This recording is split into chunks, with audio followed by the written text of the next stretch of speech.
Tim Krul is a specialist in penalties. He did that in the World Cup. Can he save this? He goes to the left, but Yilmaz makes the 8th goal of his Premier League season. This game was going to be a battle of the goalkeepers, but Danny Sturridge does make it 1-0 before halftime.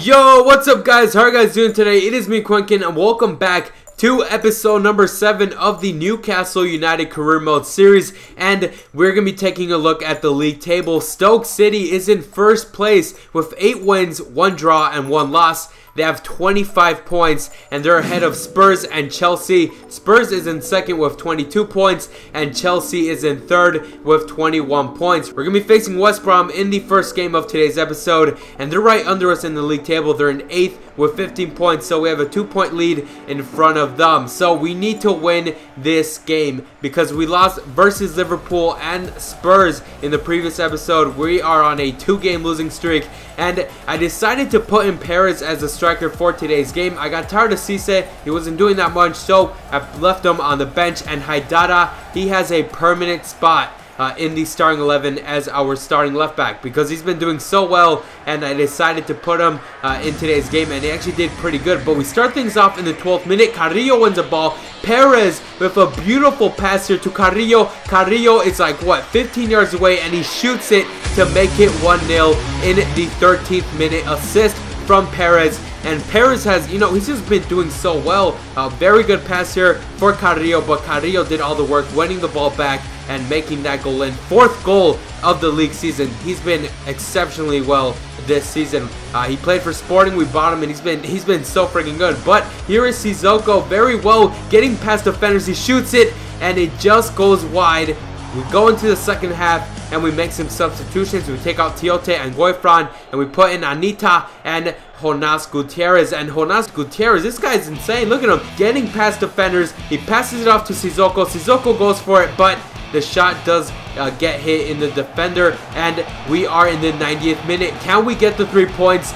Jesus Christ, Jakob is on the ball. They shoot it, and Gamboa with the shot, and it hits the crossbar. We get very lucky, and we are lucky to get the 3 points in that game. So we get the first 3 points, and we get the win, which is very good. We're going to be simming our next match versus QPR. They're not a very good side, and we did make some changes to the starting 11, but Cisse does start off the game, and he makes the only goal to give us the 3 points, and Van Aanholt did come into the game, and we also had Anita and Aarons Siem de Jong in the game, so they did pretty well. And Haidara does want to play another game versus West Ham, so Haidara will be playing another game, and I'm thinking of just leaving him in the starting 11. He's been doing so well. I love the way he plays, so we're going to leave him there, and I think we do have Perez starting off as striker again. But we're going to be facing West Ham, and they have such a great offense. They have Ener Valencia. This guy is an insane Ecuadorian player. He used to play in the Mexican League, and he made his way to West Ham. He is so freaking good. I'm afraid of him in today's game, but hopefully our defensive line could do well with Haidara there. And we have Perez as a striker coming back after giving the assist to Carrillo in the first game of today's episode. But West Ham does get the first opportunity, and it just went over the bar. We got very lucky there, but it was our turn to attack, and Perez does get taken down in the box, and we get a penalty, and it was time for Cabella to go up. Can Cabella score this penalty? Shoots it to the left, and yes, that is his first goal of the BPL season. We are up 1-0 in the 19th minute. Very good job from Remy Cabella. Great penalty, but Ener Valencia centers it to Nolan, and I thought that was gonna go in, but it just went over the bar. And here is Cabella. He's linking up with Carrillo. Carrillo cuts in, gets past 1, gets past 2. That is not enough. He wants to assist. Sissoko is there with a shot, and it goes wide. Why can't Sissoko shoot on target? God dang it. We move on to the second half. Ener Valencia with a great shot, but Tim Krul was there to save the shot. Once again, Tim Krul, this guy is an insane goalkeeper. He's been doing very well, and this guy, he's just very good. His confidence is high, and Carrillo gets a very good opportunity to make it 2-0, but the ball just went wide, and Carrillo and Krul and Haidara, they've just been playing so well, and they've been setting the standard for the Newcastle United players. But this is the end of the video, and this is how the league table is looking. We actually made it to 4th place after being in 7th. We made it up to 4th place, and we have 26 points. Spurs is right ahead of us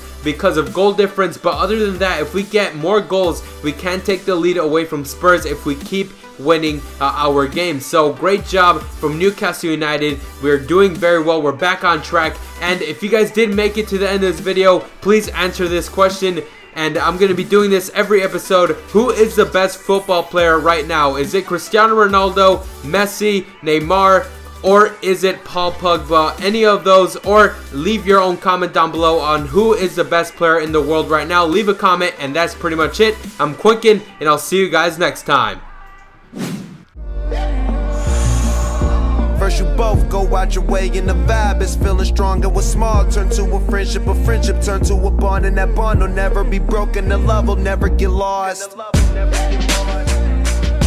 And when brotherhood come first, then the line will never be crossed. Established it on our own when that line had to be drawn, and that line is what we reach. So remember me when I'm gone.